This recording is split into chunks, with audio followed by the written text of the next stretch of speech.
Bonsoir les gens, cette fois-ci je vais vous parler du pass sanitaire et accessoirement de la Révolution. Alors je vais vous dire pourquoi je ne suis pas d'accord avec l'instauration d'un pass sanitaire. Deux raisons, le serment d'Hippocrate et le code de Nuremberg. Alors le serment d'Hippocrate protège tout individu contre la discrimination. Or la discrimination est en partie médicale dans le sens où si on a le pass on peut aller dans certains endroits, si on l'a pas on est bloqué. Et ça rejoint un peu l'idée de cotation sociale en Chine, donc c'est un peu le même processus de séparatisme social.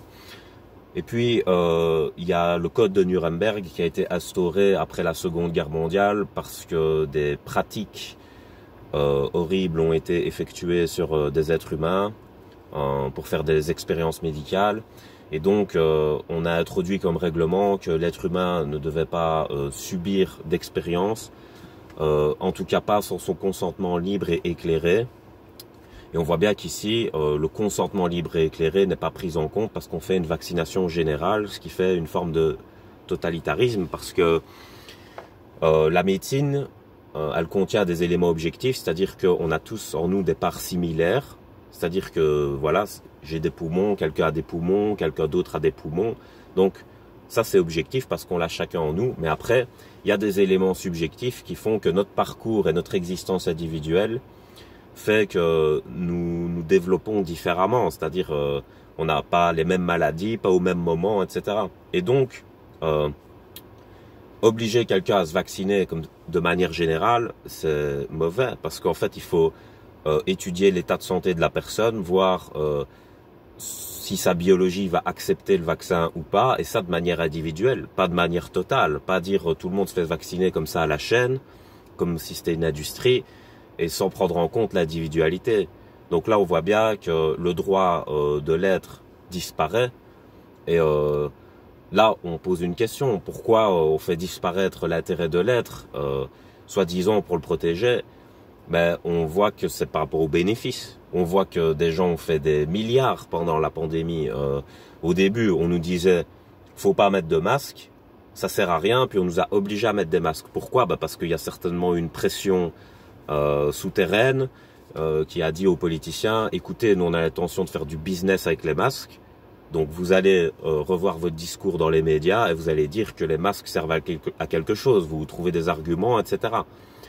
Après, je dis pas que médicalement ça sert à rien, mais je vous dis l'optique de pensée en fait. L'optique de pensée qui a été établie. Et donc, ils ont poussé après pour que tout le monde mette le masque, etc. Et donc, la vente s'est faite. Et il y a des gens qui sont devenus riches rien qu'en vendant des masques. Je crois qu'il y a un gars qui est rentré dans le classement Forbes par la vente des masques. Donc c'est incroyable quoi. Donc vraiment, on surfe sur la pandémie. Complotiste ou pas, c'est ce qu'on voit. C'est ce qu'on voit, peu importe d'où vient le virus. C'est la gestion qui est faite pendant que le virus est là. Par exemple, c'est la même méthode que les passeurs en Syrie. Les Syriens qui vivent la guerre, leur situation est tellement précaire qu'ils sont prêts à tout donner pour pouvoir s'en aller. Alors les passeurs, qu'est-ce qu'ils font? Ils disent, donne-moi tout. Sinon je te fais pas passer de l'autre côté.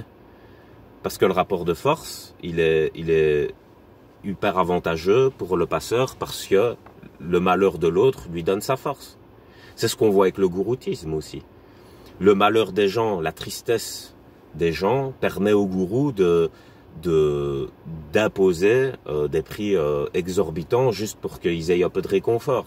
Donc la création du stress, la création de l'anxiété, c'est une méthode de guerre, encore une fois. C'est Hermann Göring qui avait dit ça. Il avait dit, bien sûr que les Russes, ni les Anglais, ni les Allemands ne veulent la guerre. C'est évident. Mais il suffit que vous fassiez croire à un peuple qu'il est attaqué, que vous dénonciez les pacifistes pour leur manque de patriotisme et vous pouvez faire ce que vous voulez du peuple, en fait. En créant, et ça, je l'avais expliqué avec la bête du Gévaudan. En plus, j'avais expliqué il y a longtemps.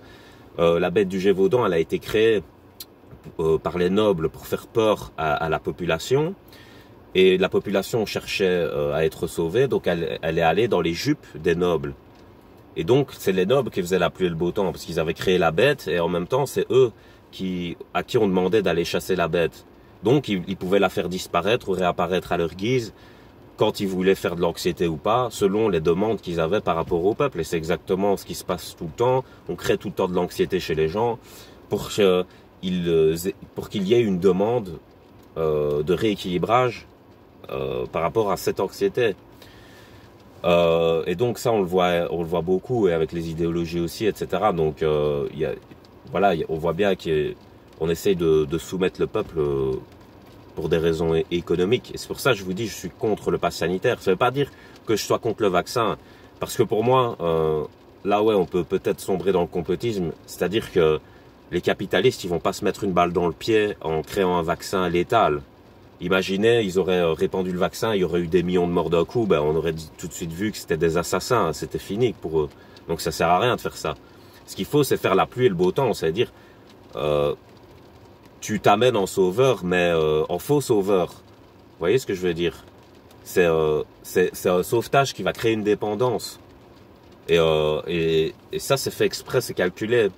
Et ça, il faut le remarquer, il faut bien se rendre compte qu'il y a, pour le moment, il y a une création de syndrome de Stockholm et que les esprits les plus faibles sombrent dedans parce qu'ils n'ont jamais été confrontés à un esprit aussi pervers, en fait. Ils ont toujours été habitués à être dans leur petite vie quotidienne, et là, ils sont confrontés à un géant, voilà, et ils se font avoir, quoi. Mais il faut faire attention. Voilà, et puis, il y a des incohérences, on le voit bien. Par exemple, le vaccin ne protège pas entièrement du virus. Et au contraire, ça peut même faire l'effet inverse. C'est-à-dire qu'une personne vaccinée peut croire qu'elle est hors de danger, mais qu'elle ne contamine plus les autres. Et donc, elle peut être en roue libre complètement dans ses interactions sociales, ce qui va donner l'effet inverse de quelqu'un qui pense pouvoir avoir le corona, qui va limiter ses interactions. Parce que oui, le vaccin réduit la charge virale, mais il n'annule pas la contamination. Et les variants peuvent quand même toucher la personne qui s'est fait vacciner. Ce qui fait que finalement, vacciner tout le monde de manière générale, ça n'a aucun sens. On voit bien que derrière, il y a une idée politique, il y a de façonner la société pendant cette crise. C'est-à-dire que la crise fait office de diversion, ça fait un peu comme dans Die Hard 3 quand il fait semblant qu'il y a une bombe dans une école et ça mobilise toute la police. Et pendant que toute la police est mobilisée à chercher une bombe dans toutes les écoles de la ville, ben lui, il va se faire la banque. Et c'est ce qui se passe exactement. Les capitalistes, pendant qu'il y a la crise du corona, ils se font la banque. Ils se font la banque. Ils font comme le devin prolixe dans Astérix et Obélix contre César. Et ça rejoint encore avec les gourous. Le devin prolixe, qu'est-ce qu'il fait? Il est dans le village d'Astérix et tout ça. Il fait semblant qu'il sait lire dans la soupe. Et Astérix va direct l'arnaque. Il dit aux autres, mais en fait, qu'est-ce que c'est que ça, lire dans la soupe, hein? Et les autres disent oh là là, Astérix, c'est tes énergies négatives. Et Astérix, qui fait partie du village, se fait exclure du village. C'est-à-dire qu'Astérix, il est là depuis qu'il est petit. Prolix, il vient d'arriver, mais Prolix, ça devient le sauveur. Et Astérix, il se fait jeter. Il se fait jeter, quoi. Parce qu'il sent que Prolix, c'est un imposteur. Et en fait, Prolix dit qu'il va y avoir un trésor qui va arriver dans le village. Et que c'est une source de bon augure pour le fait que les Gaulois se fassent respecter. Et donc, ce qu'ils vont faire, c'est que ils vont s'approprier le trésor, mais en fait, c'est l'impôt romain. Les Romains passent chercher l'impôt dans toutes les colonies. Et en fait, ils vont s'emparer de ce trésor-là, mais ils vont se mettre les Romains à dos. Sauf que Prolix, pendant que il va mettre des champignons hallucinogènes à Astérix, et Astérix va faire une phase dans le village, et il va passer encore pour le mauvais. Et puis, pendant que les autres sont dans la diversion et qui voient Astérix péter les plombs, bah, Prolix, il prend le trésor et il se barre. Donc, même si les Gaulois veulent rendre les impôts aux Romains pour dire il y a eu un petit problème, on vous paye, ben ils peuvent même plus. Parce que cet argent, il est parti avec Prolix. Ce qui fait que les Romains sont en colère contre le village gaulois et qu'il va y avoir une guerre et tout ça. Mais Prolix, il est déjà loin, lui, à ce moment-là.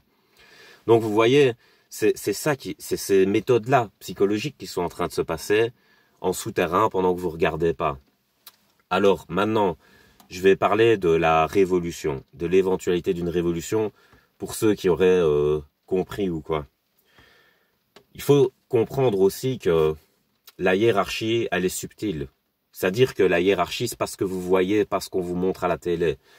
Vous pensez que le président, c'est le chef. Le président, c'est pas un chef. Le président, dans la hiérarchie mondiale, c'est un officier. C'est un lieutenant, quoi. C'est pas un général, c'est un lieutenant. Et un lieutenant, il obéit à sa hiérarchie, il obéit à plus haut que lui. Donc, si vous en prenez un lieutenant, vous n'avez pas détruit la hiérarchie. Ce lieutenant va se faire remplacer. Donc, en gros, si vous faites la révolution et que vous arrivez à faire partir ceux qui sont au pouvoir maintenant, je vais vous dire les méthodes des capitalistes qu'ils vont faire, c'est qu'ils vont infiltrer vos mouvements sociaux. Parce qu'ils vont reculer devant rien pour vous faire perdre. Ils vont utiliser l'art de la guerre. Donc, ils vont infiltrer vos mouvements sociaux. Et ce qui va se passer, c'est que les infiltrés, au moment où vous arriverez près du pouvoir, ils vont le prendre à votre place. Ils vont vous coiffer au poteau. Et ils vont rendre le pouvoir aux capitalistes. Parce qu'ils sont en mission, en fait. Et ils vont le rendre une fois qu'ils seront au pouvoir. Et vous allez vous faire avoir par l'illusion parce que vous aurez cru... On a super bataillé pour avoir un changement et donc là on va obtenir notre changement et ce qui va se passer c'est que ce sera exactement le même scénario. Le même scénario à la virgule près sera écrit par ceux qui seront mis au pouvoir à ce moment-là. C'est-à-dire que le capitalisme sait récupérer les révolutions à son avantage. Et donc vous croyez que naïvement, parce que vous êtes dans la matrice depuis que vous êtes né, vous venez de vous réveiller, vous croyez naïvement qu'en faisant une simple révolution et en foutant un président dehors, vous allez reprendre le pouvoir. Déjà, admettons même que vous y arrivez sans que les infiltrés ne vous empêchent d'y arriver.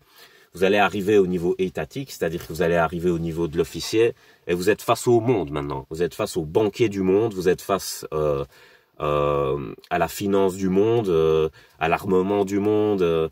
Et il y a des gens de pouvoir qui sont internationaux, donc ils vont vous foutre la pression, comme c'est arrivé en Grèce. En Grèce, on va dire, ils étaient arrivés à mettre du social au pouvoir. Direct, les mafieux d'au-dessus sont venus leur mettre la pression et ils ont abandonné leur politique tout de suite. Ils ont continué l'austérité sous la menace parce qu'ils avaient pas la force pour résister. Ils devaient se soumettre obligatoirement. Donc c'est ça que je dis. Faut pas trop se faire d'illusions. C'est pas parce que vous êtes sorti de la matrice et que vous avez compris que vous êtes dans un jeu d'échecs que vous allez battre des cerveaux comme Garry Kasparov. Voilà, ceux qui jouent aux échecs au niveau international, ils ont un autre niveau que votre petite révolution.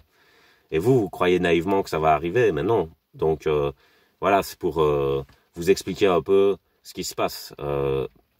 Pour moi, le pass sanitaire, c'est un pas de plus vers le transhumanisme.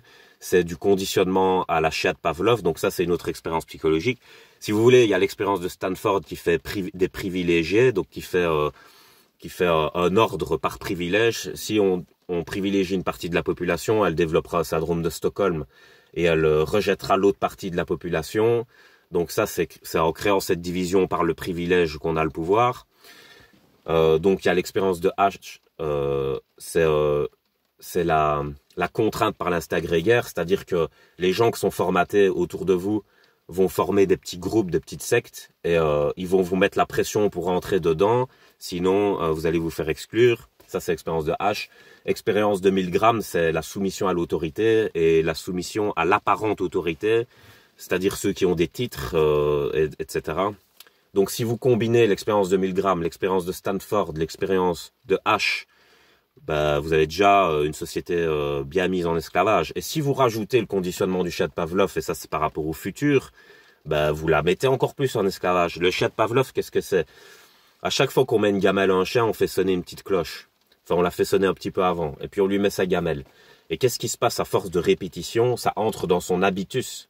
Et donc ce qui se passe, c'est que quand la personne sonne la cloche, le chien se met à saliver parce que il spécule sur le fait qu'il va avoir sa gamelle. Et donc, quand on vous conditionne avec le pass sanitaire ou à scanner vos courses vous-même, ou à parler à des ordinateurs de plus en plus, et moins à des gens, à faire du télétravail, vous voyez, à réduire votre espace social, à être moins bon en communication, c'est-à-dire être dans le séparatisme social. Aujourd'hui, je crois que c'est dans le discours de Charlie Chaplin, il dit « On n'a jamais été aussi proche avec les avions et la radio, et en fait, on n'est jamais aussi éloigné. » Tout le monde se sent seul dans le monde actuel. Tout le monde est dans son petit couloir de labyrinthe, et tout le monde fait sa vie comme ça, et on est de plus en plus seul. On se sent seul, on est de plus en plus dans la solitude, alors qu'il y a une abondance de sociabilité. Et ça en dit long sur la qualité de la sociabilité, parce que si la qualité était haute, même si les gens étaient distants, on se sentirait pas seul. Mais comme elle est basse, même quand on est près d'eux, on se sent seul. Et donc ça, c'est tout ça, c'est du conditionnement de Chad Pavlov pour aller vers le transhumanisme. C'est pour robotiser la société, l'industrialiser plus, et c'est comme ça qu'on doit devenir de plus en plus. Voilà, c'est ce que je pense. Donc, je vais vous laisser sur ça. Passez une bonne soirée.